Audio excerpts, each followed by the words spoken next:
Merhaba, ben Pervin Bulgak. YouTube kanalıma hoş geldiniz. Bugün sizlerle bana en çok sorulan sorulardan birini yanıtlamak için buluştuk. Gözenekler nasıl sıkılaşır? Gözenek sıkılaştırıcı tonik hazırlayabilir miyiz? Evet, hazırlayabiliriz.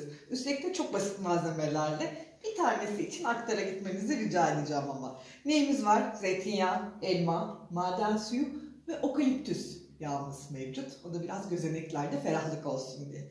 Hazırlamak için bir şişeye ihtiyacımız var ya da benim kullandığım gibi bir sürahi kullanıp malzemeleri fermente ettikten sonra şişeye de kapalı bir şişeye de alabilirsiniz.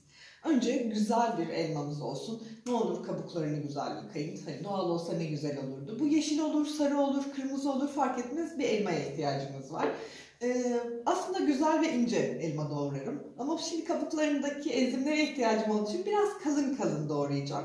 Hatta bazı çocuklar elmaların üstünü ve altını sevmez. Onlardan da faydalanabilirsiniz. Böyle biraz etli bir şekilde elmamı küçük parçalara bölüyorum. Bunu da ne kadar küçük parçalara bölersem elmanın özünden o kadar faydalanabilirim diye.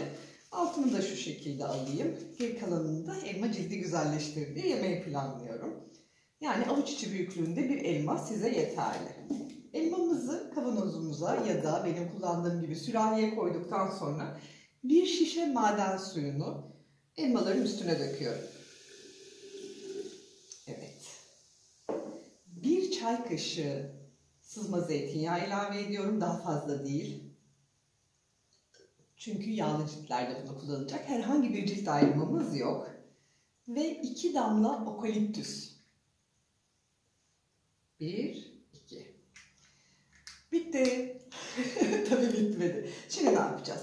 Kabımızın üstünü güzelce kapatacağız. Streç film olabilir. Eğer bunun kendine ait bir kapağı varsa onunla birlikte yarım saat dinlenmeye bırakacağız. Sıcak ya da soğuk değil, oda ısısında bekleteceksiniz. Sonrasında bunu tülbent olur, süzgeç olur ya da huninizden geçirip ağzı kapalı cam bir şişeye aktarmanızı öneriyorum. Sonrasında bitene kadar sabah akşam pamukla cildinize uygulayabilirsiniz.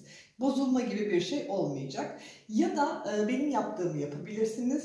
Pek çok şey var biliyorsunuz artık böyle kozmetik shoplar var. Spreyli şişeler satılıyor. Spreyli şişelerden birinin de içine koyabilirsiniz ve dışarıdan da sıkabilirsiniz.